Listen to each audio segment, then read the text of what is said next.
Hello everyone, I'm truly excited today. I've got Princess Mrinalini Kumari of Lunawada. She's the Royal Scion of Lunawada. She's also a champion of heritage and culture, a philanthropist, a visionary, and I can go on, with the amazing work she's been doing. So it's truly an honor and privilege to have her on the new episode today.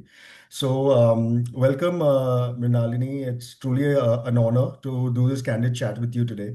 And to begin with, my first question, would be with most people inherit assets, but you inherited stories, traditions, and a legacy.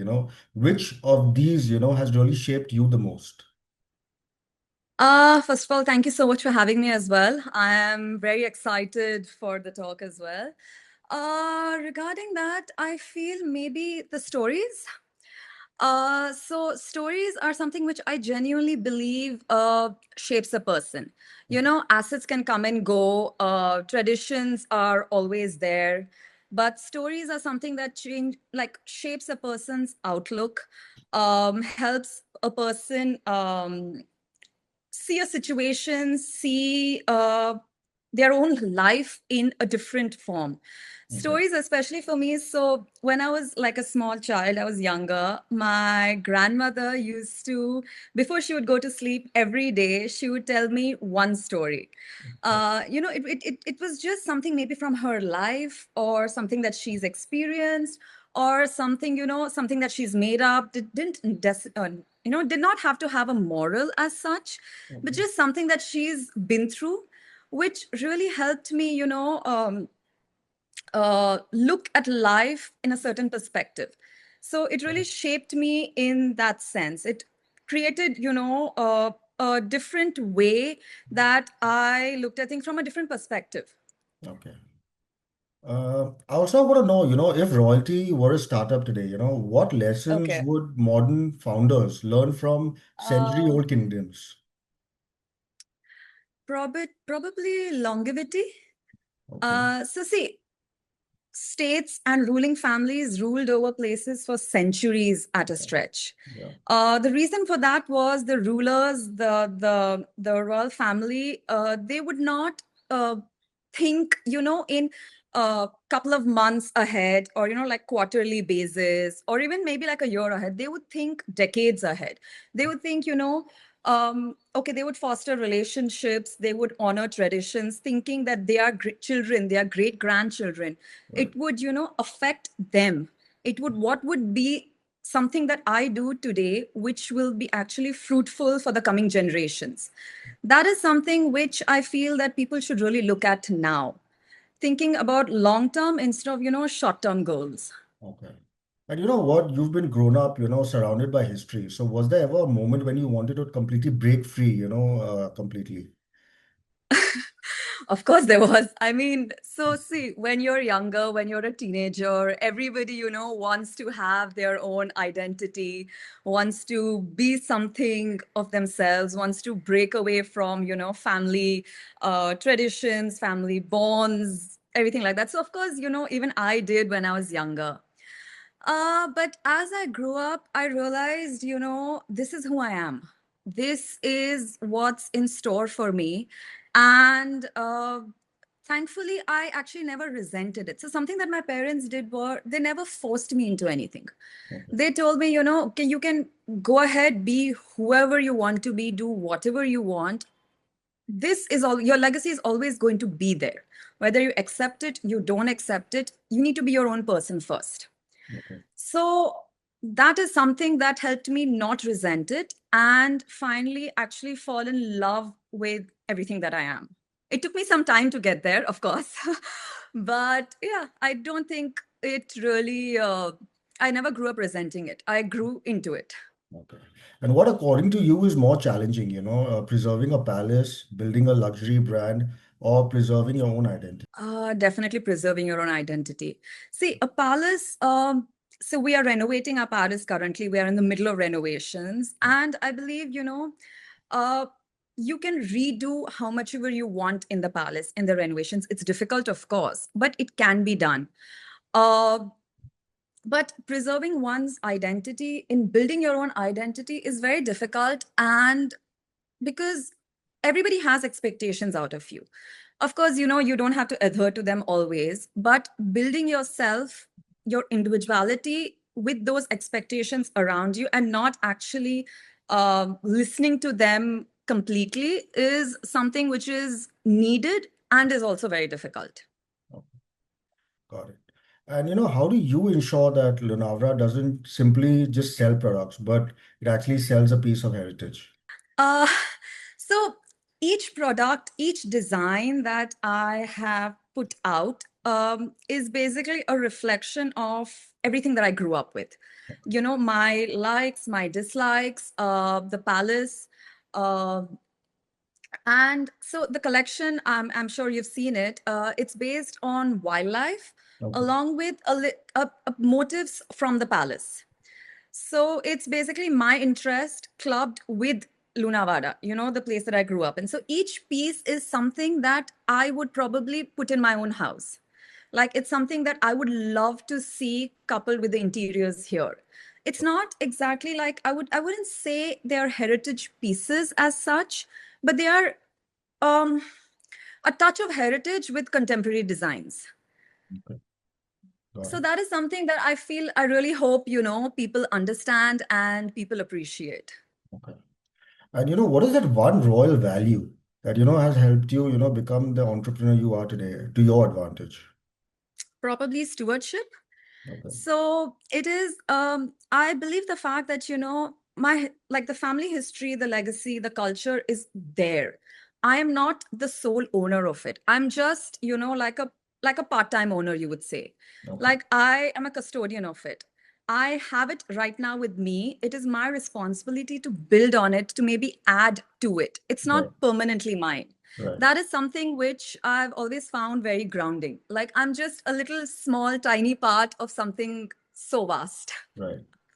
You're being very modest, but I've been seeing your work. You've been doing something so extraordinary, and Oh, thank you so it much. itself is it's itself is something to be proud of. Going through the legacy and making to your Yeah. own innovations which you're trying to do. So that is something bringing your own identity. I think that is something which is very nice to It's see. So I was very happy to see. exactly. Yeah, So it's basically leaving, your little thumbprint on something which is so vast. That's right. all I can hope for, honestly. And hopefully everyone else remembers me as such. Right. Okay, now tell me something. Someone walked into Okay. Raj Mahal, Lunawara, and the Yeah. experience of Lunawara, what common thread would connect both experiences? So basically the brand Lunawara is a reflection of the palace I grew up in. Okay, So a lot of the motifs are influenced by the wall carvings, the wall paintings. I've taken, floral motifs from that. I've painted them out on paper and then I printed them out on material. okay, Even some of the furniture pieces that you see are pieces, are basically a reflection of the pieces that I had growing up. I have lived with growing up.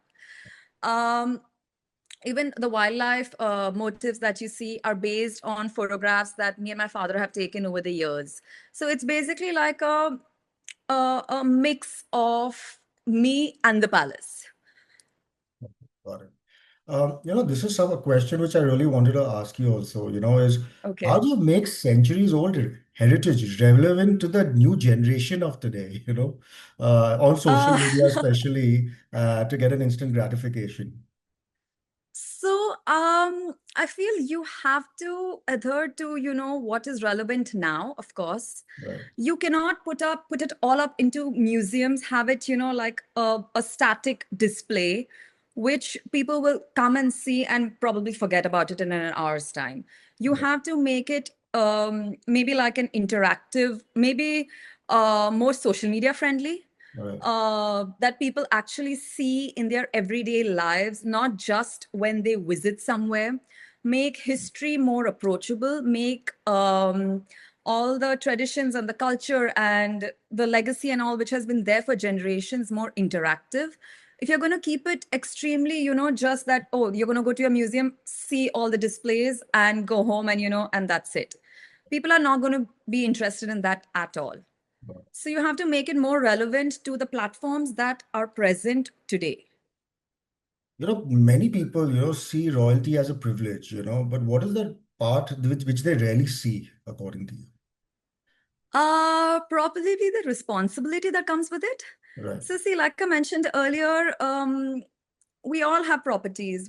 Some of us are converting it into museums. Some of us are converting into just, opening up our palace to everybody to come and visit. Everybody loves doing that. But along with that comes a huge responsibility of maintaining that. And Right. that is Yeah. not easy at all. Yeah. First of all, keeping true to, how it used to be, but still involving people now and keeping it relevant now is a very fine line that, has to be maintained, Right. and that line comes with a lot of responsibility. So that is something which is something that people do not see. I don't think at least people see that. Okay. If heritage, we're talking about heritage, so if heritage could be redesigned into 2026, what would stay untouched and what would evolve according to you? The values that have been inculcated in all of us at a very young age, probably that how you treat people, how you treat situations, how you handle day-to-day life. Those values, I do not think that should change. Everything else you can adapt to, everything else can evolve, but that is something that I really think shouldn't evolve. Okay. Your work normally sits at an intersection of culture, luxury, and entrepreneurship. Which of these three actually defines you the most? Culture, definitely culture. Entrepreneurship and everything else is, I would say, a byproduct of culture. But culture is something that the backbone of the renovations that we are doing, being true to what is there, what I want it to be.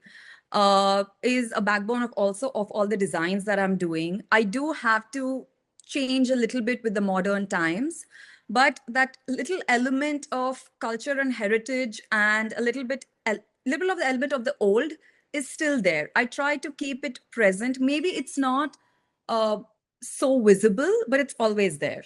Okay. And what does true power mean to you, today? Does it mean heritage, influence, impact, or purpose? Oh, purpose, definitely purpose. Heritage, influence, impact, and all of that is nothing if there's no purpose. A True. purpose is what drives even your dreams, actually, if you see that way. Even like if you wake up in the morning, what wakes you up? What pushes you? Right. If you have a purpose, you are going to make an impact to whoever it is, even if it's a small group of people, even if it's nobody. You're still leaving your mark on the world if you have a purpose. If you don't have it, then I mean, what's the point of anything? True. 100%. Couldn't agree more. If your life, were curated as a museum exhibit, what are the three objects would define your journey? Uh, I'm not sure about three objects, but I've always had a very close connection to photographs. Okay. So like I mentioned, like I'm an amateur wildlife photographer. But in general, photographs have always fascinated me the most. Okay. So probably like maybe rooms and rooms full of photographs, because generally, I mean, I'm sure you agree as well. Photographs are something that gives you a real insight into a person. And I don't mean, like photographs of them, but of photographs of what they've taken. It could be simply, what's in your camera roll as well. It's just as simple as that. But once you see pictures, once you see something that someone has seen, maybe, even if I look at the pictures like of my ancestors or of pictures that they've probably taken, it gives me a sort of a viewpoint from their perspective, which is something which I feel is something very important. Got it. So I really hope photographs in general is something that defines me. Tell me something, what is that one word that describes Mrinalini Kumari, beyond the life, beyond the brand, and beyond the legacy? Um, Probably curiosity. Okay. I would say I'm a very curious person. If someone tells me, okay, oh, I'm not sure whether this can be done or not, or, this could possibly not be done, I'm like, why not? Let's find a way to do it. Right. If I probably, do the right research, find out correctly, talk to the right people, I probably be able to do it. Right. So probably curious. Right. If I had to ask you this question, this is something more personal also, what does Okay. success mean to you? Because a lot of people think success comes very easily. No one sees the hustle behind creating a brand, as we discussed. So, and a lot of people, I would say that, a majority of the youngsters also of today, they don't have the patience or the grit or the determination. They think that a failure can, really ruin their lives or it'll stop their road Yeah. towards success. But, coming straight from you, because you're doing also so much great work, preserving legacy and heritage. And, it's always the way you're evolving as a person as well. I feel that, it's tremendous. But, if you have to give a Oh, thank you. message, if you have to give a message to these youngsters, who Uh, think that failure is the end of it, but it's not, it's just a stepping stone. So, what would that message from your side to them would be? so see, let me be very honest. I'm also a very impatient person. Okay. I'm also a very impatient person, but what I have learned. So I actually started working on my label, I would say almost 3 to 4 years ago in Okay. COVID. I launched it last year in May, but Okay. I've been working on it for 3 to 4 years before that. Um, so I did my master's in 2019 and I came back in 2020, right, when the lockdown was happening. I Okay. thought, maybe COVID will last a year or 2 years, but clearly, I mean, it went on for a very long time. Right. And I always wanted to start a home furnishing brand of my own. That was Mhm. always the goal because that's always what's drawn me. I've studied interior designing, but I always wanted to design products for interiors. Right. So I was not sure whether I should, I shouldn't. So what my mom told me was, why don't you start with one painting? Right. So I sat down one day and I made one painting. I mean, it turned out pretty decent. I thought, short, like, why not let me do the second one? So Right. then I painted a second one. Like that, I created like a collection of paintings, about, I would say, about 10, 15 paintings. I said, you know, why not scan them out, digitize them, and let's see what I can design with them. Right. And then that's how then I started designing the products. And I quite liked the outcome of it. It took Okay. me a while to reach the products that I liked, Okay. but it took, when I reached there, I'm like, these are pretty good. So that's how the brand came about. I am an impatient person, but designing the first collection, putting it all together actually made me, I would say, somewhat more of a patient person. I'm not that patient, yes, but I'm still learning. So I feel like taking one day at a time, doing taking one day, 1 hour, 1 minute at a time, doing what feels right at that moment. Okay. And I feel like everything else will just fall into place. And if Right. it doesn't fall into place, you just have to try again. Right. Because I mean, if we are still young, if you Yeah. give in so easily at such an early stage in life, Yeah. it's going to be very difficult for the rest of it. Yeah. I couldn't agree more. True. True.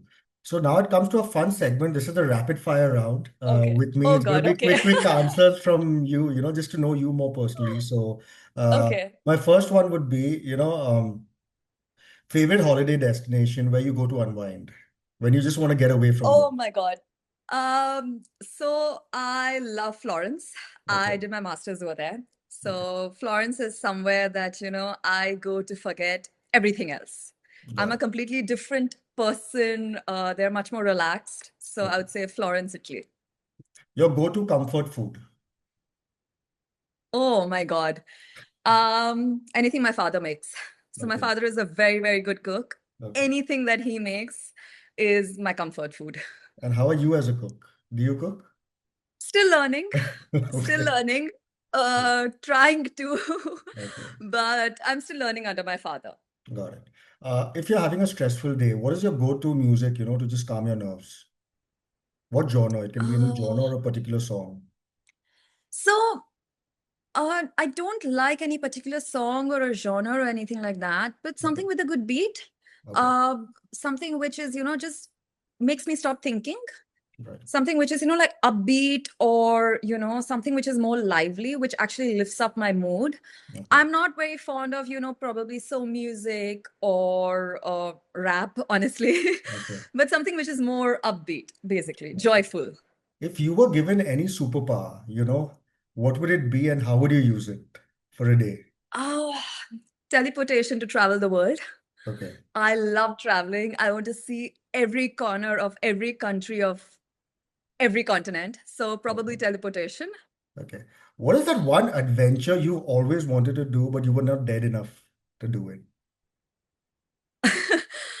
Um, Deep sea diving. Okay. I do want to learn deep sea diving desperately. I'm claustrophobic, so I am a little bit, on the fence with it, but I am going to do it eventually. Baby steps. I am definitely going to do it, but I have not done it yet. A quick message to your younger self, if you had to give today, what would that be? That you're going to make it. You might not feel that you're not going to make it. It might feel the end of the world with what you're going through, but Right. you're going to make it and you're going to be happy and you're going to be proud of how far you've come. Got it. Um, if someone had to portray your biopic on the big screen, Oh my God. who do you think, which actor, it could be Hollywood, it could be Bollywood, play you the best according to you? Ah, honestly, I do not watch many movies. Yeah. So, But who do you think hmm. would play the best character? Or let's say you yourself would play the best character. Oh, no, no, I could not possibly act at all. Not at all. Um, I feel, I really like Alia Bhatt's acting. I'm Okay. not sure whether she would, be able to play me or not, Okay. because I feel we're very different people, but Okay. I really like her acting and I really like her as a person. So Yeah. probably her. Yeah. I think she's very natural also. So it'll come out very She naturally. is, yes, So, yes, yes. And I really like her because she's so bubbly. She's right. so fun to Right. even, listen to, generally just talking. Right. So probably her. Okay. And my last rapid fire question would be, according to you, what is the big difference between the millennials and Gen Zs of today? Uh, probably, probably, you know, the seriousness. I have Okay. been recently noticing that, the millennials take things a lot more seriously. I mean, I'm Right. probably going to be prosecuted for this online, but the Gen, the Gen Zs are probably more, um, probably more, well, how do I frame this? Like more risk More takers, you laid mean? back, more laid Okay. back, more Okay. laid back, in fact. Yeah. The millennials are more, work oriented, more like, 9 to 5, more, this much work has to be done. You have to hustle, hustle culture and Right. everything. Right. But I don't think, that it's either of them is a bad thing. I Right. feel that both of the millennials and Gen Zs could learn something from each other. Like Right. maybe getting, something in the middle, like a Right. common ground. Right. Maybe not this, maybe not that. But I feel that is something which is a little bit different. Yeah, and I think also the patience level. We had much more patience. I Yes. think Oh, yes. Yes, they are yes, more risk yes. takers, they are more risk takers. Probably we would have to but ask everything to our parents, but in today's generation, as I see, parents are more like friends to but their children, and that is true. That is they definitely give true. that kind of freedom and ability, to let them live their life. So I think today's But generation, because uh, of technology, also I feel, they're yes. more savvy also than what we used to be. Probably we didn't have it that time, so we can't be My God, blamed for this. I do not understand the slang at all. It takes me a while to Yeah, understand the slang. No, but again, like I said, like the tech savviness and the risk takingness, I feel yeah, like, if both the generations found a common ground, yeah, maybe the millennials learn something from the Gen Z learns something from the millennials. yeah. Um, like a 50-50 of both Yeah. would be an I absolutely perfect perfect like combination. life to live. Right, Yes, yes, yes. right. Couldn't That's agree more. definitely there. Right. But yeah, I completely agree. Okay. I personally, my last podcast question would be, I personally believe in women Okay. empowerment. I personally believe in women empowerment. I think the women are changing the world, Yes. one step at a time. And, Oh, definitely. they've really gone from places to places.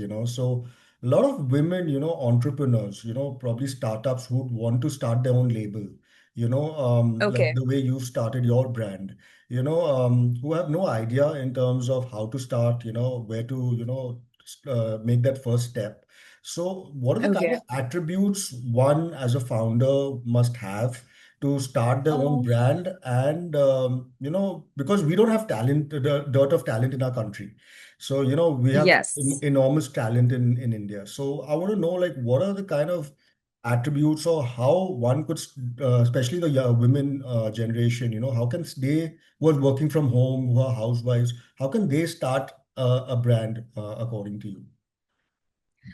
So, for me, I would feel learn the right skills. Supposing, so see, I am doing a home furnishings label. Right. You have to learn the right skills. You have to learn time management. You Right. have to, because see, like you mentioned, most of them are homemakers. Yes. Running a business and running a house together is difficult. Yeah. Uh, it is difficult, but it is not doable. It is doable. Like I mean, I am not married. I'm not a homemaker, so Right. I cannot really, resonate with that perspective of it. But learning time management, learning how to handle your money, Right. that is something. Learning how to handle your finances, that is Yes. something I'm also still learning. Right. Like my father is still helping me out with that. Okay. But handling your finances is something which is a skill that every single person should have, Right. not, women or men in general, but everybody should have. Right. So that is something that is the first thing that you should learn. Obviously, you can pick up your skills in accordance to your field, Mm. but that comes with experience as well. Right. That's something that can be built upon. Right. But the initial understanding of handling time, finances, all of that is something that should be learned first. Yeah. And I And a think lot of also, people do struggle with that. I struggled with that as well. right. Yeah. And I think, to add to that also, I think that you have to be really passionate about it, that you really want to do that. Yes. And with passion also, do your entire, due diligence, do an entire study, Yes. Yes. whatever you take Definitely. up, whatever you take up. I think I would probably, tell these people that, you really need to know your subject thoroughly well before Yes. you try and Yes. put the money and invest in something you believe in, because today I think people are taking risk, but I still say that calculative risk is much better, as to knowing your Oh, own subject, definitely. to do anything they want to do. So yeah. So there's something that my father told me a long time back. He said, make mistakes on someone else's dime Right. and then learn from those mistakes and then apply it to, your own business or whatever you're doing. Right. It's not something that I think I should repeat, but that is something Right. that he initially told me, which actually really stuck with me, which um, I feel people should actually consider. I Right. didn't do that. I did not have the time and the thing, because I wanted to do something of my own, but I was not sure, and I thought, like, might as well start, and everything just worked out very organically for me. Right. But that is something that my father told me that really, is always at the back of my head. Got it. Okay, great. That comes to the end of the episode. It was such a lovely time chatting with you. It Mrinalini. was.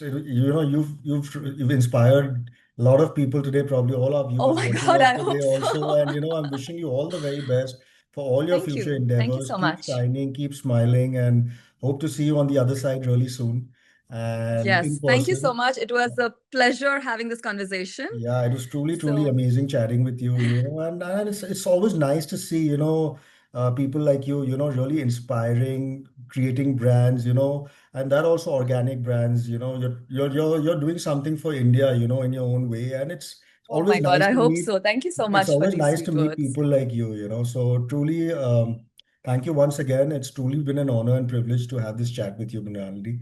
And yeah, I'll And see it's you been a on the other privilege to side be here soon. as well. All right, great. Yes, definitely. Okay. Thank you so Thank much. you.